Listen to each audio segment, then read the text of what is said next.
Welcome to Mom in Mind, a podcast about maternal mental health, from conception to pregnancy and postpartum. Real stories from moms and family members who have made it from struggling to wellness, and interviews with experts and advocates who work for moms and families to get the help they need. We discuss very real struggles that can sometimes be hard to hear, but these are stories that need to be told so that moms and families can know that healing is possible. This podcast is meant to offer information and awareness and is not a replacement for treatment by a professional. Thank you for being with us today. Welcome to Mom in Mind. I'm your host, Dr. Kat. On this episode, we are so happy to have Joy Burkhardt of 2020 Mom, who has so much passion and drive for maternal mental health. Joy is a founder, executive director, and board chair of 2020 Mom, a nonprofit 501c3 organization formed in 2011 and formerly known as the California Maternal Mental Health Collaborative.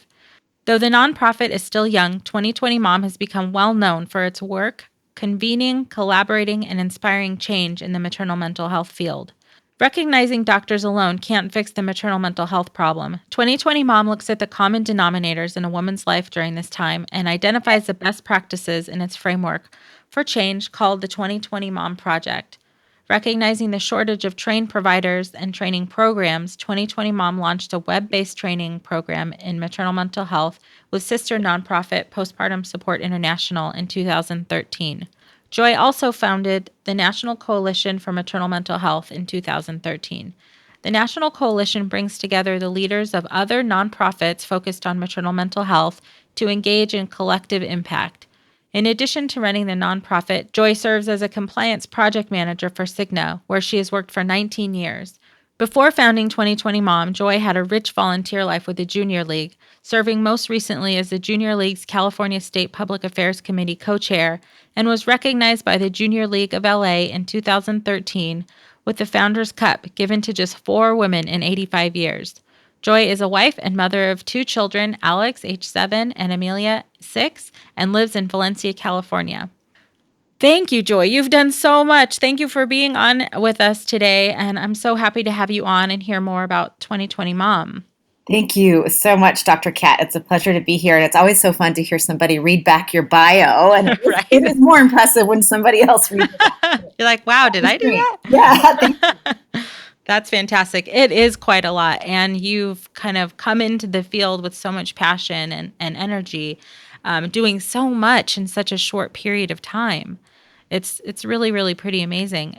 Can you tell our listeners a little bit about how you came to this work to found 2020 Mom? Yeah, it's such a fun story. I feel, really lucky to be on this great path to work on this cause, like so many of us do. But my story really starts with the Junior League. Mm-hmm. You had mentioned that in the bio, and I was running the State Public Affairs Committee here in California with another colleague, and in the Junior League. For those that don't know about the Junior League, there's Junior Leagues across the country and several other countries as well.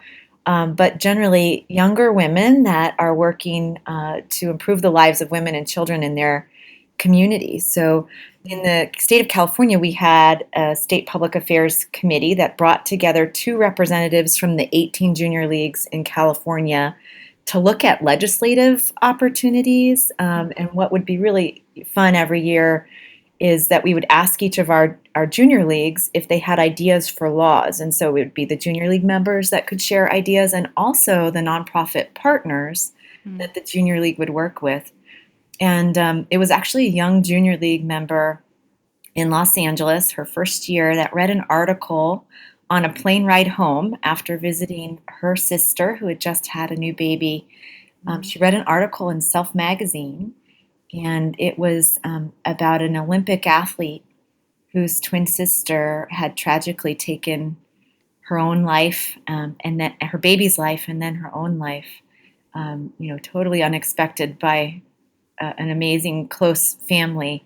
And that family was the family that eventually ended up founding Jenny's Light, a nonprofit which is now based here in California as well. But it was that article that inspired this young junior league member to submit an idea for a law. And she said, this shouldn't happen to any family. And at the Yeah. very least, could hospitals provide information at discharge to families about signs and symptoms and what to look for in any local treatment resources? That Mhm. was brilliant and simple. And of course, there were other ideas submitted, but that was the idea that really was unanimously selected by all the junior leagues as something we want to address in the state. And the legislator at the time said, I think it should be something more. This is a really good start, but we really need to study what's happening and Mhm. why aren't women being diagnosed and receiving treatment. And let's form, a commission in the Department of Public Health that will do this work. It was at the height of the budget crisis, so Mhm. that bill died, and instead we declared the month of May Maternal Mental Health Awareness Month in California, ongoing. And Mhm. then we're so glad to get to work with PSI after that to declare it internationally the month of May Maternal Mental Health Awareness Month. But Yeah. that's how my story started, and at the time I just had my own baby, Mhm. kind of towards the tail end of much of this. And I know I was really experiencing, Dr. Katz, similar to your story. I've listened to your story, a Yeah. lot of anxiety. Mhm. My son was in the NICU and as well, and not I was not sleeping. I had trouble breastfeeding, so our stories are very similar, Yeah. and wasn't sleeping at all. And I think I certainly could have experienced a dark depression had my husband not been so helpful. Mm. He was really my rock, and I know a lot of women don't have that. And it was, it was troubling to me what I experienced, and had talked to my Right. OBGYN right in tears one day, Mhm. who didn't really seem to think anything was wrong. So I Ah, knew there was more that we had to do. right. Your experience in the junior league and then your own personal experience that came together for you in a way to make 2020 Mom an organization? Yeah, yeah, and thanks for that question, because there were really two other moving parts which I didn't Oh, mention okay. yet. I had also had experienced, loss in my own way by losing my little brother to suicide. Oh. It was not too long before that time, and had also, you read in my bio, was able have been working at Cigna, and it's actually now been 20 years. Just this month, late June, Oh, turned 20 years, and so that troubled me as well, like knowing the how the healthcare system really is complicated and how it works, to not be able right. to help my brother in a way that I wanted to, Right. and then to have the knowledge of the healthcare system that it really is so daunting here in America. Mhm. And I feel like I really needed to put that knowledge to use too. So it was really those four circles that brought me to the cause, and the language in that resolution that declared the month of May Maternal Mental Health Awareness Month. There was one sentence that the legislature in California tucked in, and at the very end they said, "We want volunteer organization to form a multi-stakeholder group to address maternal mental health," because they Mm. heard some really complicated and heart tugging testimony about loss from those that came to testify on the original bill. And Mhm. they knew we needed to do something, and even if the state couldn't because of the budget issues, they asked volunteers to do something. And that's really where 2020 Mom came in, and where my interest and drive comes from. Wow, it's just amazing. You never know what's gonna happen in your life to lead you down a path, and these series of events that brought you to this work and now this huge impact that you're having. At least from my perspective, it's a huge impact, and I think that the people that work closely with you know how big of a reach this organization has. Can you speak a little bit about what 2020 Mom does or the projects that you're involved in and that kind of stuff? Yeah, absolutely. I'll start by saying that because the original request from the legislature called out the need to involve multiple stakeholders, rightfully so, right? If it was a Mhm. simple problem that one group could tackle, it would have been solved by now. So they were so wise to say multiple stakeholders, Mm-hmm. and that really stuck with me from the very beginning. And I felt like I was in a great situation, being in this side of the healthcare world to be able to make some of that happen too. And so our very first set of projects really began as convening stakeholders, and Mm-hmm. also some of the testimony that was shared um, during that first bill hearing in California resonated with me, in that the term emerging considerations came to me, in Mm-hmm. that there's just so many new things we need to be thinking about around maternal mental health, like Mm-hmm. telemedicine and access. One of the gentlemen in California here who testified and lost his wife to postpartum psychosis in a really tragic way, um, talked about the fact that, if we'd only known she was at greater risk, so she had prior episodes of depression, Mm-hmm. if we only knew that sleep was so imperative, maybe we would have decided not to breastfeed. Mm-hmm. Um, if we'd only had better access to what they really felt was critical, because they knew her situation was so dire. Mm-hmm. He and his wife were really interested in electroconvulsive therapy, ECT, Mm-hmm. and for whatever reason could not, even with him being an attorney and she was a nurse and a pharmaceutical salesperson, like with their knowledge and interest, they couldn't seem to find a way to get ECT treatment. And those things really resonated with me, and Mm-hmm. those were topics, those four topics that we talked about at our very first convening. And we held a forum, a one-day forum at the state capitol in Sacramento, and brought together experts to share ideas, and a lot of great passionate advocates in the state came, and that's kind of how we got our start. And since then we've been doing we started doing those twice a year, one in LA, one in Sacramento, but now we just do them in LA, Mm-hmm. those annual forums on emerging considerations, and webcast those events now to multiple sites, not just in California. So we're really happy to be able to bring content to other, smaller nonprofits, or whoever really wants to bring content to their community. And we charge very little to do that. So that's really how we got started. And then I'm happy to tell you a little bit more about the actual project, 2021 Yeah. project too, Kat. And that was our next big kind of signature project. And you had mentioned in my bio that we really had an opportunity, and I'll mention the piece. There's an organization called the National Institutes for Healthcare Management, NICM, that did a policy brief, taking all of the research that had been done in this space, which all of us that follow any research know it's very confusing, Yeah. conflicting research, right? More studies needed. Different terms are used. So even if you're trying to find something on a very specific topic about, I don't know, let's say low income women and language barriers or something, there might be, we might use the term maternal mental health or postpartum depression, and we might use perinatal mood and anxiety disorders, like all of these different terms, I think, make Right. our world very confusing as well. And this one document pulled together all of the research through that time, and it was really when I their brief is really when my light bulb started to go off, and I Mm. felt like I was grounded and really like, what is the problem and why are women not being screened? Right. And so that's when we really did come to learn that it is so much more complicated than simply asking providers to screen, Yeah. universal screening, which I think many of us had been doing. And so we started to look at what are the other common denominators in a woman's life, and we recognize that 99% of women deliver in a hospital, and that the Mm-hmm. hospital can really play a powerful role, um, and that most and more than ever, because of the Affordable Care Act, right, have insurance.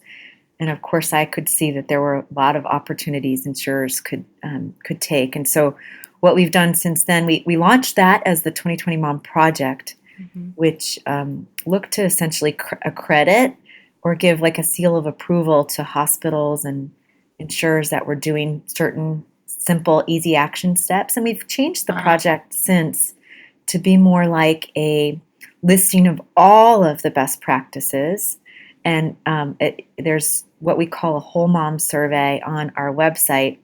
And these tools can be used by insurers and hospitals to do a self-assessment on what are we already doing, what could we do better, which most aren't doing a lot.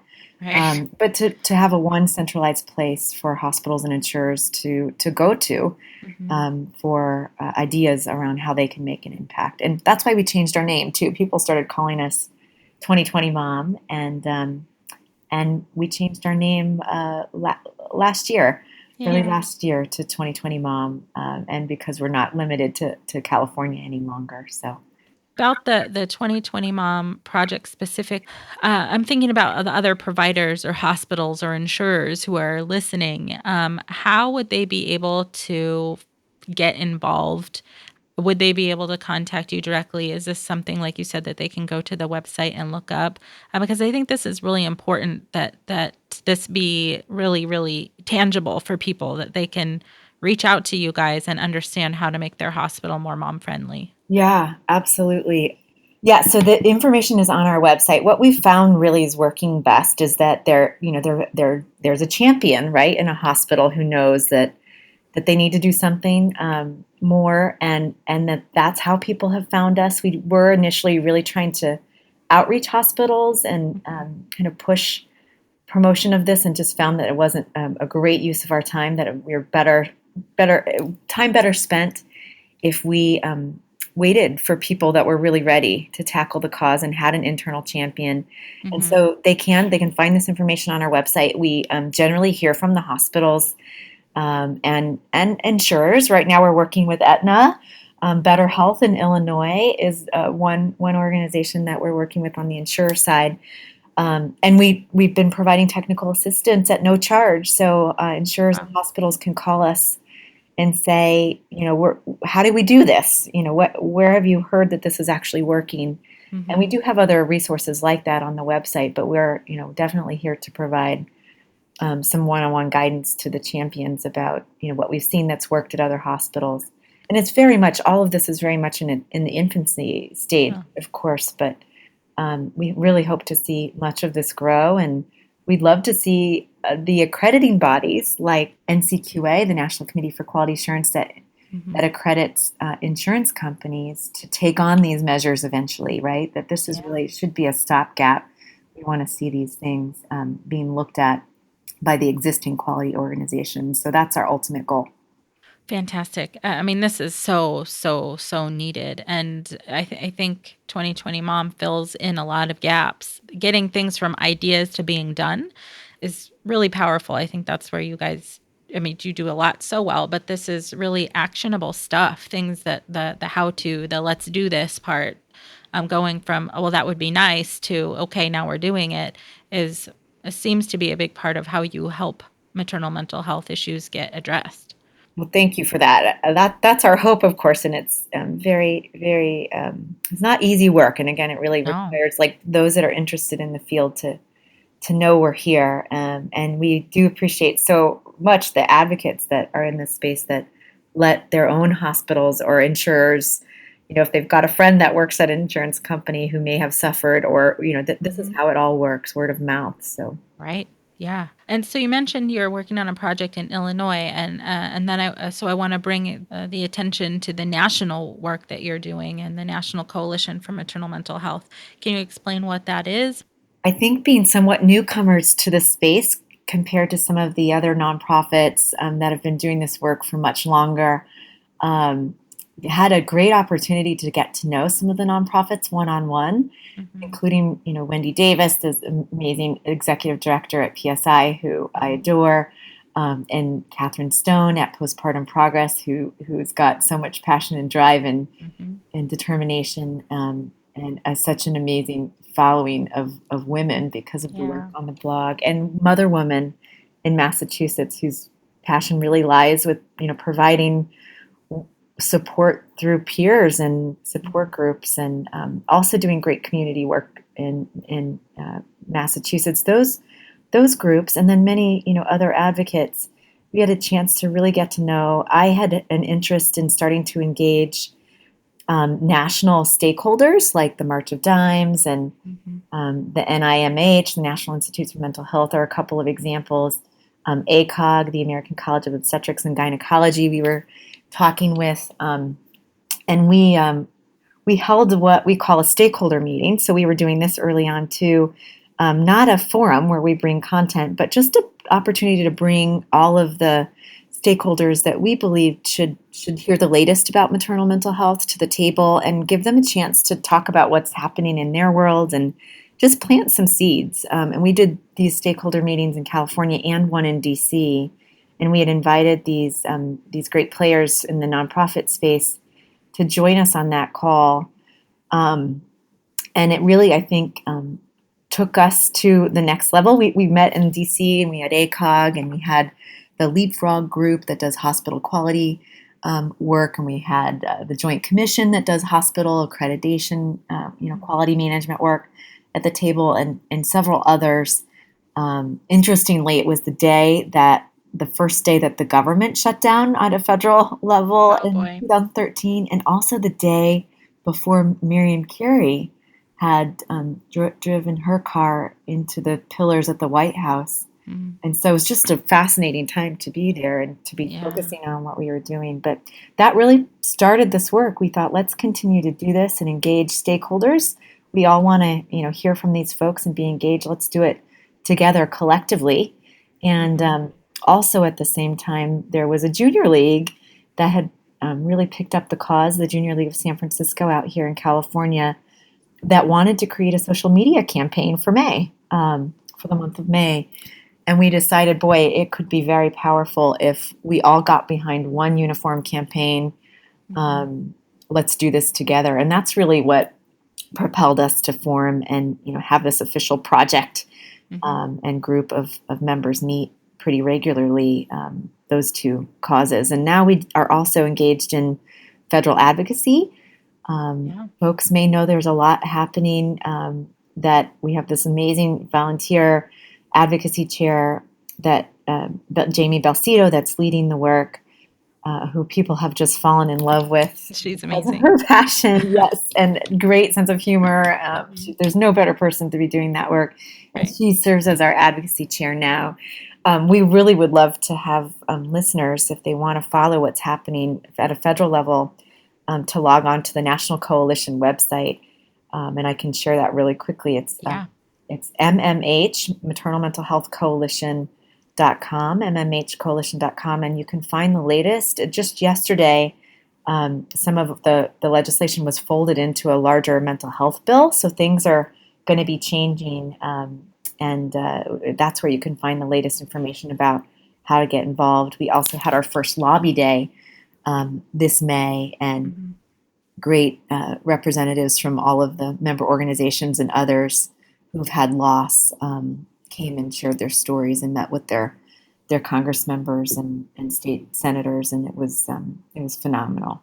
A lot of what I think that you've been describing, at least a lot of what I'm hearing, is that this change is made because of personal stories. People who have experienced, people who have someone close to them who've experienced maternal mental health issue or a loss, and really is being driven by people who have experience. This isn't like some other organization just plopping down and saying, this sounds interesting, I'm going to work on this.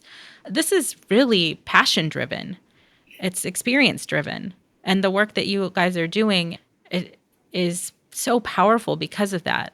It's not secondhand anything. Absolutely. Thank you so much for saying that so beautifully. It is. It's about relationship building, and to build a relationship, you have to have a story that touches the other person. Mm-hmm. And the advocates that are doing this work have had, a many just significant loss, and we can't let their stories not be heard. And it is what's driving the change from a policy perspective in particular. But Mm-hmm. really, hospitals, we know hospitals and insurers, doctors themselves, like, start screening and figuring this stuff out when they have experienced the loss of a patient, or, something significant that they were Yeah. not prepared for. It really is what's driving change. Part of the benefit of, a lot of the work that you're doing is that people don't have to experience something like this in order to get involved. Like for those people who are listening right now, whether they're experiencing something themselves or not, I hope that they're really understanding how important this is and that you provide an avenue as well as other organizations for getting involved and with the 2020 Mom platform and project and all of the things that you're working on. How can people get involved and be as motivated as you Yeah, guys are? thank you for that. Yeah, it's so true that you don't have to have experienced a loss yourself to be a great advocate. But what we've found is that everybody knows somebody who has suffered and can Mm-hmm. tell a story. Um, I was just having lunch yesterday with someone who had a friend from high school take her life, Mm-hmm. and then also a friend, a closer friend that just suffered from postpartum depression. And it really is, it's those stories and all of us being willing to open up and tell our stories, which is Yeah. hard to do. We know it's really hard to do, right? When Yep. we're living it, but later when we heal. So important. And I'm guessing many of the folks that are listening to the podcast today, are at that place. And Yeah. the best thing to do is to sign up. We actually have an e-newsletter on the 2020 Mom website, and we list opportunities both for the National Coalition and 2020 Mom to get engaged. And there's really a little something, I think, for everyone. We've also just Mhm. launched a new volunteer program through 2020 Mom that I think a lot of people will find really a nice thing to do to make a difference in their own community, which Mhm. involves hosting a diaper drive. We learned of this great idea. I can't take any credit for it, from another advocate actually out in your space, Kat, um, uh, at the Wiley Center, and that there's such a diaper need, and there's research that shows in low income populations that if mothers can't properly you know diaper their children because of lack of supply, right? We know that most states nationally, I think there's one or two that may now cover diapers through state programs like WIC, or Mhm. the state food stamp program, which we're not usually calling them food stamp programs anymore, but Mhm. a couple states are doing that, but most don't. So there's just really no support for that. And so imagine, right, not being able to keep your baby clean and dry causes Yeah. the baby more distress and pain, right? Diaper rash, and it causes the family more distress and pain. So Yeah. we've launched 2 years ago diaper drives in our own community, and in various communities now in California, and just found that it's such a great way to give moms who are so busy, all of us juggling so many things, an opportunity to raise awareness about maternal mental health disorders, Mhm. and also collect diapers and give them back to a community organization in their own neighborhood So good. that's in need. So a great way to get involved. We're also launching walking teams at March of Dimes walks, Great. and it's a way to have raise awareness, and Mhm. also have folks give back into their local community.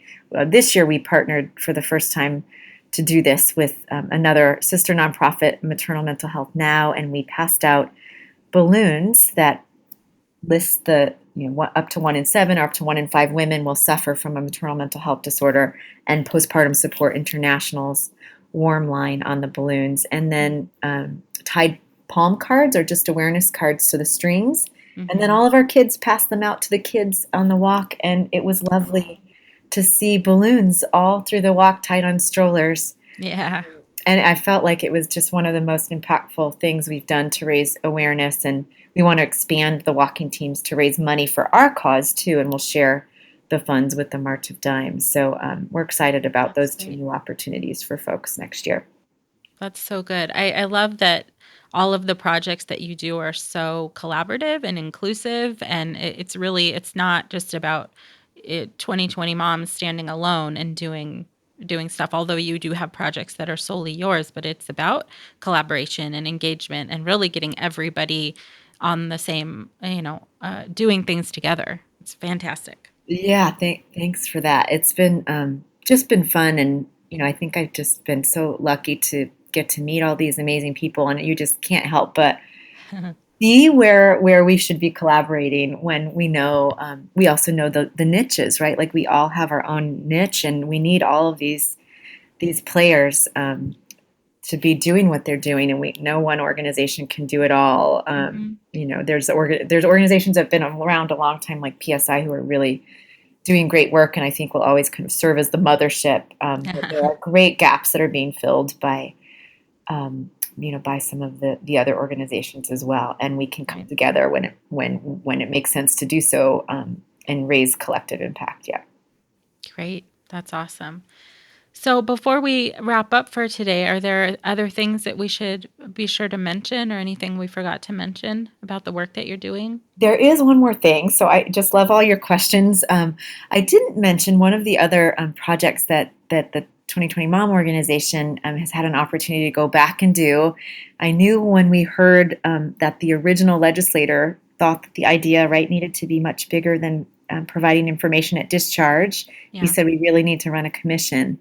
I knew we would need to get back to that, and the state's still not been in a good shape in terms of state budget. So we actually were able to, and this is a great thing that all states can do, and leaders and advocates in other states could do too, and really help plant the seeds in leaders that need to hear about maternal mental health in their own communities. But we drafted a resolution in the state a couple of years ago that said we want the legislature wants an organization like 2020 Mom to form a commission. It can be privately funded. And so we took that resolution once it passed the legislature. We took that resolution to two funders, the California Endowment and the California Healthcare Foundation, who funded a commission to run for a full year in California, exactly what we had hoped the state would have done, years ago, Yeah. and brought together about 20 stakeholders to talk about maternal mental health and really to learn about maternal mental health. And for me, even though there will be a white paper that will be issued later this fall Mhm. that lists the learning, for me, that's important. But it's even more important that we have educated those amazing stakeholders that are leaders doing great work in public health and hospital quality, just state agencies. They Mhm. have wide impact. California is a great place to do healthcare work, and the fact that they now understand and have been touched by the stories they have heard and will always be champions, to me has been one of the most remarkable things that we could have done in this space. And that paper, as I mentioned, will come out. We'll do a webinar for anyone outside of California, inside of California, to unveil the recommendations and officially introduce the paper. And then Wow. we'll do the same kind of work with the legislature in February to start looking more closely at legislative opportunities. So you can follow us there as well. I think some great, exciting work is going to happen because of this commission. That is fantastic. Oh, all of the stuff you're doing, it's so good. So, so good. Part of the reason why I think it's so important to have people like you interviewed for this show is that, especially when moms are feeling like, I'm so alone, why didn't anybody tell me about this? Who's doing anything about this? You are. You're doing something about it. And there are other really, really great organizations that are also doing something about it. And I think this is another way for moms to feel like they're not alone. Okay, I hear there's a commission, there's this national thing, there's this local thing. Great, awesome. And like you said, maybe when some moms, when they're feeling better and they feel like impassioned and empowered, also want to be involved. Well, here you are. You're going, and it's a really great way for moms to, one, know that they're not alone, see that there are people doing something about this, and then to get involved themselves. So cool.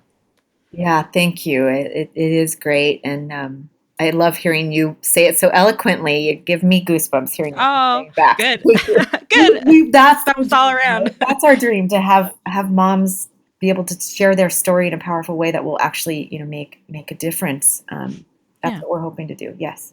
great. Okay, fantastic. So then I want to be sure to tell people where to find you, providers and mothers and insurers and hospitals and really anybody who wants to know more and be involved can go to 2020mom.org or follow you on Twitter at 2020 Mom Project or on Facebook at the same. and there's information there on how to reach out to you and how to stay connected to the organization as well. Yep, and people can also find information about the National Coalition on our 2020 Mom website Yeah. under our projects tab. It'll take you to the website. We're in the process of changing our Twitter and Facebook names for the National Coalition, so they match the name of the Great. organization. So I'm not even going to say what those are because they're changing, but you can find us and follow us that way for the National Coalition work as well. Great. Thank you so much, Joy. Thank you for the work that you're doing and for the impact that you're having and for coming and sharing all of this with us today. Thank you so much for having me, Kat. It's a pleasure, and can't wait to hear from some of your listeners. By joining us today and listening, you're a part of the growing community of people who are aware and concerned for mothers and families during this beautiful and sometimes very difficult time of life. Please take a moment to subscribe, rate, and review this free podcast so that Mom and Mind can be found by moms, families, and providers who will benefit from hearing our talks. If you or someone you know is having a hard time, help is available. Please look for resources for help at momandmind.com, where you will also find links and information from today's episode. Thank you for listening and being a part of the Mom and Mind community.